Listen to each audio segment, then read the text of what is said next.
Honestly, I don't know which one's heavier, my deadlift or my ego.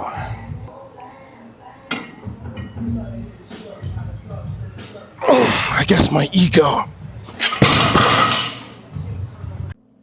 Hey guys, Zach here, and today we're going to be talking about slack pull, part 2. But before we get into today's video, I do want to promote my workout program, right? The cool part about it, it's only $5, less than a Big Mac, but more fulfilling, right? I designed it for straight strength training and hypertrophy, and I think it's working, right? There's me benching 405.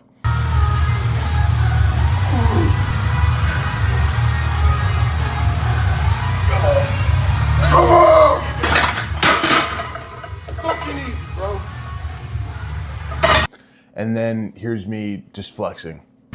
Just got done finishing my chest and back day, so let's see what I'm working with.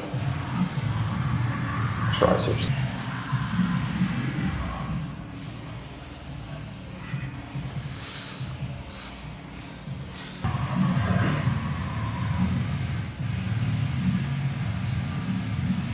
Right, safe to say I feel like I'm really strong and aesthetically pleasing for the most part. And you know what's really cool about it? Besides the $5, I update it, right? Because when I'm like, okay, I found a new exercise I like, I actually update my workout program because it's one I designed myself. And you know what's really cool about that?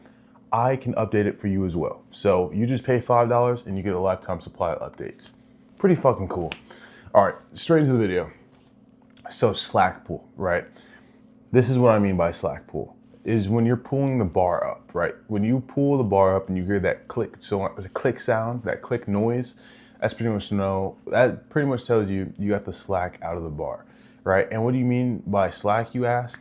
The slack is pretty much just, it's kind of extra weight, right? Extra weight that you're fighting against when you were just ripping and gripping it, right? But when you pull the slack out, all you're fighting against is the actual weight on the bar, right? So think about you just pushing against gravity and the weight on top of that. So it's even harder for you, right? That's what I used to do. I used to rip and grip, right? But now your boy is actually taking his time and slack pulling, right? The most important part about slack pulling is really taking your time under tension, right?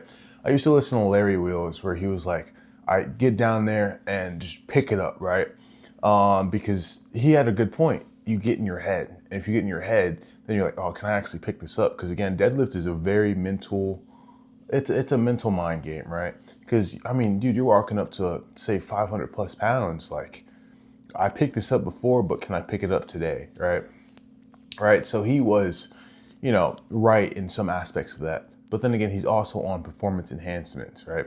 In other words, he could rip and grip it all day and feel fine. Like, because I don't know if you know, performance enhanced people they recover a lot faster than we do. That's why they don't necessarily need rest days, but they obviously should too. But they literally like heal faster, recover faster, right?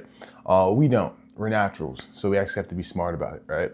And ripping and gripping it can cause a lot of like pain down the line. Again, taking the time to pull the slack out. Not only is it good for your lifts long term, but it's also good for you long term. Like, do you want to keep deadlifting for a long time? Do you want to be able to hold your grandkids in your hand? You know what I'm saying? But yeah, no, slack pull, very important, right? Here's a video of me actually slack pulling 585.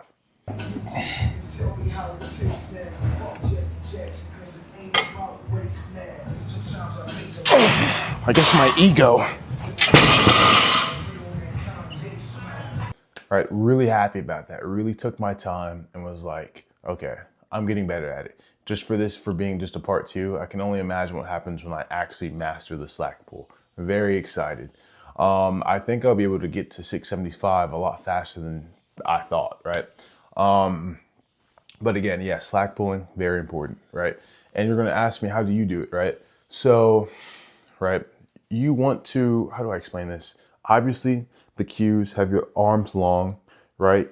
Don't hip hinge, don't squat. No, hip hinge, that you have to do that, but don't squat into your deadlift. As in, don't have your hips come down too low, right? Because when they come down too low, your hips are gonna shoot up. And then when you pick that barbell up, right, your hips are gonna shoot up before that barbell comes up. And that's gonna put a lot of stress on your lower back. And you don't want that at all, right? So set your hips like a little high, but not too high, right? And then when you slack pull, right? And when I mean slack pull, you're pulling the bar up and you're tucking, right? You're tucking your arms to your armpits and chest up, right? And that's going to naturally force your hips to come down just a little bit, and then boom, it's going to come up, right? The bar is going to come up. I mean, not your hips. But yeah, that's what I mean by slack pulling. It's just amazing. It's a lot more fluid, right? It feels more fluid. And then soon, once you master it, it's going to feel like air. I wouldn't say it's going to feel like air, but it's going to look like it felt like air, right? And I'm excited for that. But yeah, that's just my take on just slack pulling and deadlifting. I'm excited. Again, goals right now is 675, deadlifts, I guess a 435 bench and a 500-pound squat. Really appreciate you guys, and I hope you guys have a good day.